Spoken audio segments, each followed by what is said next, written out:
میرے عزیزوں، میرے بھائیوں، اللہ نے ہم کو آج ہدایت کی نعمت سے نوازا ہے، اسلام کی نعمت سے نوازا ہے۔ ہم اللہ کی توحید والے لوگ ہیں، اللہ کے آگے سر جھکانے والے لوگ ہیں۔ اللہ کے واسطے اس نعمت کی قدر کرو میرے پیارے ساتھیوں۔ واللہ کلیجہ دکھتا ہے جب ہم کوئی خبر سنتے، اخبار میں پڑھتے ہیں ہماری کوئی مسلمان بہن مرتد ہو گئی۔ اسی جھارکھنڈ کی رانچی میں ایک نصرت جہاں نام کی لڑکی جو 5 ٹائم کی نمازی تھی، جو روزے دار تھی، جو علماء کے بیانات سنا کرتی تھی، 5 ٹائم کی نمازی لڑکی، دیندار لڑکی، تقریر سننے والی لڑکی، نام کا نصرت جہاں، فیس بک کے اوپر ایک لڑکے سے محبت ہو گئی، پیار ہو گیا، چکر چلا۔ اس لڑکے نے جو غیر مسلم تھا اس 5 ٹائم کی نمازی لڑکی کو اتنا بہکایا، اتنا بہکایا، اتنا بہکایا کہ یہ لڑکی نصرت جہاں سے نشا سنگھ بن گئی۔ آپ نہیں جانتے آپ کے گھر میں رکھا ہوا موبائل کیا کیا گل کھلا سکتا ہے۔ آپ کی بیٹی کہ ایمان کی دولت کو چھین لیا اس موبائل کو، اور جو مرتد ہو گیا، جو ایمان کے راستے سے ہٹ گیا، اس کا انجام کیا ہوگا؟ وَمَن يَرْتَدِدْ مِنْكُمْ عَنْ دِينِهِ فَيَمُتْ وَهُوَ كَافِرٌ فَأُولَئِكَ حَبِطَتْ أَعْمَالُهُمْ فِي الدُّنْيَا وَالْآخِرَةِ، جو مرتد ہو گیا، جو اسلام کو چھوڑ کر کے کسی اور مذہب میں چلا گیا اور اسی حال میں وہ مر گیا، اللہ فرماتا ہے دنیا بھی برباد، آخرت بھی برباد، نہ دنیا اس کی کامیاب نہ آخرت کامیاب۔ میرے بھائیوں، کیا یہ سن کر کے ہمارا کلیجہ نہیں دکھتا، ہمارے دل کو تکلیف نہیں پہنچتی کہ آج ہماری مسلمان بہنیں آج مرتد ہو جاتی ہیں، آج اسلام کو چھوڑ دیتی ہیں، ان کو کوئی بتانے والا نہیں کہ اسلام کتنی بڑی نعمت ہے۔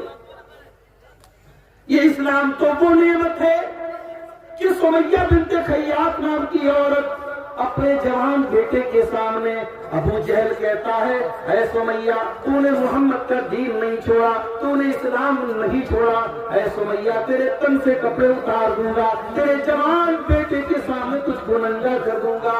سمیہ تو بوڑھی ہو چکی ہے، تو کمزور ہو چکی ہے، مگر اے سمیہ تیرے دل میں اللہ کی محبت اور توحید کی محبت آج بھی اتنی ہی مضبوط ہے۔ سمیہ اپنے دین کو چھوڑنے کو تیار نہیں، اپنے رب کی توحید کو چھوڑنے کو تیار نہیں۔ سمیہ کے بدن سے کپڑے اتار لیے۔ اللہ، یہ منظر بھی دیکھنا تھا، روئے زمین کو یہ منظر بھی دیکھنا تھا کہ جوان بیٹے کے سامنے اس کی ماں کو ننگا کر دیا۔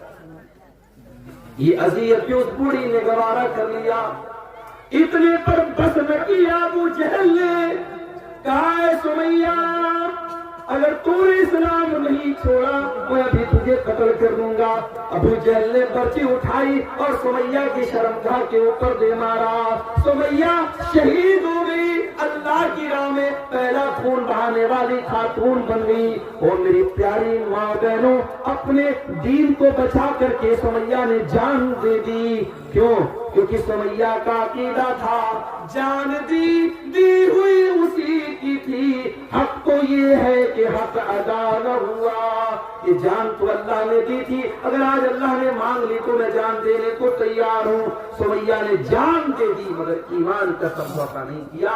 اس ایمان کی، اس دین کی قدر وہ سمجھتی تھی میرے پیارے، اس اسلام کی قدر و قیمت۔ کوئی حضرت بلال سے پوچھے، بلال ہماری اور آپ کی طرح خوبصورت تو نہیں تھے، گورے چٹے تو نہیں تھے، کالے کلوٹے تھے، حبشہ کے غلام تھے۔ بلال کو ان کا مالک عرب کے تپتے ہوئے صحرا پہ لٹاتا تھا، سینے پر گرم پتھر رکھتا تھا اور بلال سے کہتا تھا، اے بلال ہم تجھے ٹارچر کرنا چھوڑ دیں گے، تجھے تکلیف پہنچانا چھوڑ دیں گے، اے بلال بس ایک کنڈیشن ہے، تو اسلام کو چھوڑ دے، تو محمد کے دین کو چھوڑ دے۔ بلال تو اسلام کو چھوڑ دے، ہم تجھے تکلیف دینا چھوڑ دیں گے۔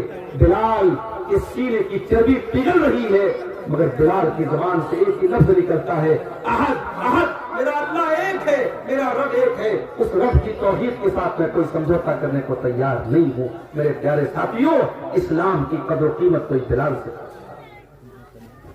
اسلام کی قدر و قیمت اگر پوچھنا ہے کوئی صہیب رومی سے جا کر کے پوچھے. صہیب رومی رضی اللہ تعالیٰ عنہ جب مکہ سے مدینہ جانے لگے اپنی زندگی بھر کی ساری کمائی کو ساتھ میں لے کے جا رہے ہیں. مکہ کے کافروں نے پکڑا, اے صہیب کہاں جا رہے ہو؟ کہا میں مدینہ جا رہا ہوں, اپنے نبی کے شہر جا رہا ہوں. مکہ والوں نے کہا اے صہیب اپنے ساتھ کیا لے کے جا رہے ہو؟ کہا اپنا دھن دولت لے کے جا رہا ہوں, اپنا روپیہ پیسہ لے کے جا رہا ہوں. مکہ والوں نے کہا اتیتنا سلوکا لا مال لک, اے صہیب جب تم مکہ میں آئے تھے تمہارے پاس پھوٹی کوڑی نہیں تھی, آج ساری دولت لے کر کے مدینہ جانا چاہتے ہو, اے صہیب ہم تمہیں جانے نہیں دیں گے. تو پھر کیا کرو گے؟ کہا مال دے کر کے جانا پڑے. صہیب رومی رضی اللہ تعالیٰ عنہ نے زندگی بھر کی کمائی ایک سیکنڈ کی دیر کیے بغیر مکہ کے کافروں کے حوالے کر دی اور خالی ہاتھ مدینہ پہنچے. مکہ سے مدینہ 480 کلومیٹر کا سفر طے کیا اور مدینہ پہنچے. اللہ کے پیارے نبی فجر کی نماز پڑھا رہے تھے. صہیب رومی گئے اور نماز میں شامل ہو گئے. نبی نے سلام پھیرا, سامنے صہیب رومی نظر آ گئے.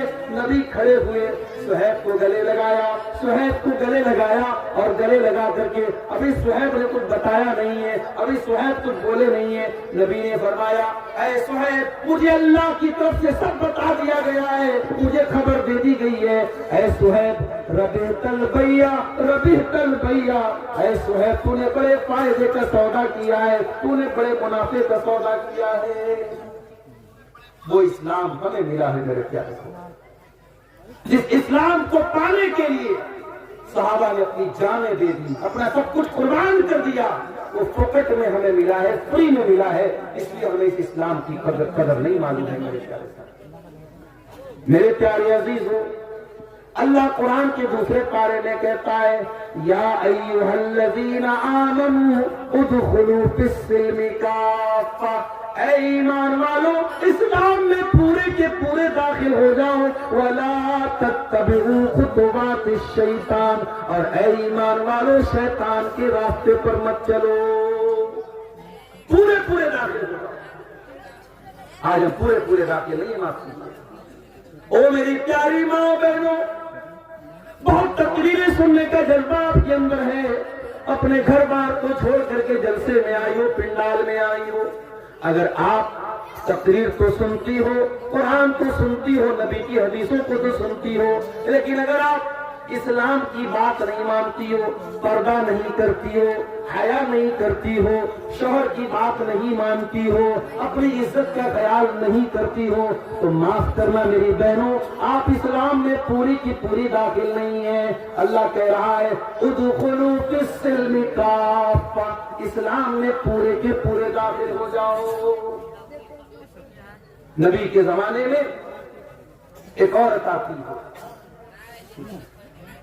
اللہ کے نبی کے پاس جب عورتیں آتی تھی بیعت کرنے کے لیے, اللہ کے نبی پردے کے اس پار ہوتے تھے, اس پار عورتیں ہوتی. وہ عورت بیعت کر رہی ہے, اللہ کے نبی کے اوپر بیعت کر رہی ہے. نبی پردے کے اس پار, عورت اس پار ہے. اللہ کے نبی کہتے چلو بیعت کرو, اللہ کے ساتھ شرک نہیں کرو گی. کہتی ہے میں وعدہ کرتی ہوں اللہ کے ساتھ شرک نہیں کروں گی.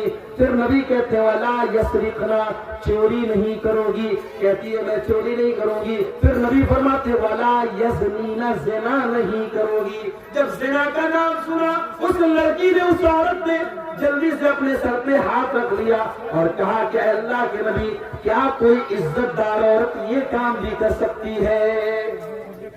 حضرت عائشہ کہتی ہیں اللہ کے نبی کو جب پتا چلا کہ زنا کا نام سن کر کے اس عورت نے جلدی سے اپنے چہرے پر, اپنے سر پر ہاتھ رکھ لیا اور کہا کہ کیا کوئی عزت دار عورت زنا بھی کر سکتی ہے؟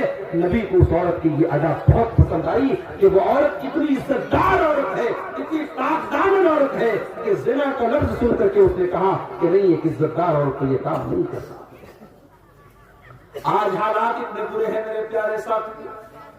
آج پاک دامن مردوں اور عورتوں کو تلاش کرنا مشکل ہو رہا ہے.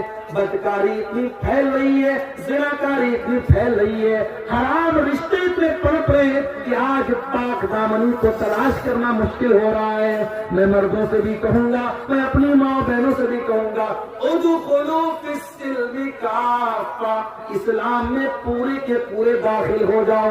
اپنی شرمگاہ کی حفاظت کرو, اپنی عزت کی حفاظت کرو. اللہ کے پیارے نبی فرماتے ہیں, من یضمن لی ما بین لحیہ وما بین رجلیہ اضمن لہ الجنہ. دو چیزوں کی گارنٹی دے دو, ایک زبان کی گارنٹی دے دو, ایک شرمگاہ کی گارنٹی دے دو, میں تمہیں جنت کی گارنٹی دیتا ہوں. اللہ کے پیارے نبی یہاں تک فرماتے ہیں کہ ہر انسان کے مقدر میں زنا کا حصہ لکھا ہوا ہے. آنکھوں سے گندی چیز کو دیکھنا آنکھوں کا زنا ہے, زبان سے گندی باتیں نکالنا زبان کا زنا ہے, کانوں سے گندی چیزوں کو سننا یہ کانوں کا زنا ہے, ہاتھوں سے غلط چیزوں کو ٹچ کرنا یہ ہاتھوں کا زنا ہے, اور پیر سے غلط چیز کی طرف چل کے جانا یہ پیر کا زنا ہے. یعنی ہر انسان کوئی ہاتھ کا زنا کر رہا ہے, کوئی پیر کا کر رہا ہے, کوئی آنکھوں کا کر رہا ہے. اللہ کے نبی نے فرمایا ابن آدم کے مقدر میں جتنا لکھا ہے اتنا وہ زنا کر رہا ہے. اور جب انسان اپنی آنکھوں کی حفاظت نہیں کرتا, ہاتھوں کی حفاظت نہیں کرتا, کانوں کی حفاظت نہیں کرتا, تو اللہ کے نبی کہتے ہیں والقلب یہوا ویتمنا, پھر دل میں گندے خیالات پیدا ہوتے ہیں, گندی خواہشات پیدا ہوتی ہے, اور پھر شرمگاہ اس کی تصدیق کرتی ہے یا اس کو جھٹلا دیتی ہے. یعنی اگر آپ نے اپنے آپ کو آنکھوں کے زنا سے نہیں بچایا, کانوں کے زنا سے نہیں بچایا, زبان کے زنا سے نہیں بچایا, تو اصل زنا سے بچانا بھی مشکل ہو جائے گا. میرے نوجوان بھائیوں, آج سب کے ہاتھ میں موبائل ہے, سب کے ہاتھ میں سوشل میڈیا ہے, سب کے ہاتھ میں انٹرنیٹ ہے. آج نبی کی حدیث کو سمجھنے کی ضرورت ہے. اور میں پھر وہی آیت پڑھتا ہوں, ادخلوا فی السلم کافہ, اسلام میں پورے کے پورے داخل ہو جاؤ.